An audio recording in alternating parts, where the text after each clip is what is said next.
Hey guys, welcome back to the channel. I'm Andrew, and in this video I'm going to show you step by step how to clear your cache in Google Chrome. Now let's head over to my screen so I can show you how this is done.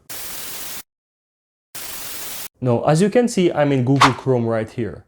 And what you want to do first is head over to the three little dots on the top right hand corner. Go ahead and click that. Then under More Tools, go ahead and click Clear Browsing Data.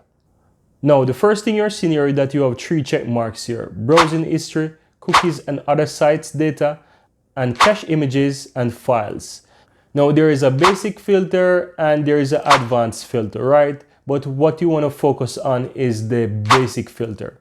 If you're having issues with, for example, a website, it's always best to choose all time and then clear the cache. Now, what you want to do is make sure that you uncheck browsing history, so that you don't delete your websites that you have visited, and then you want to go ahead and click clear data here, and this will just go ahead and clear the cache for Chrome for you.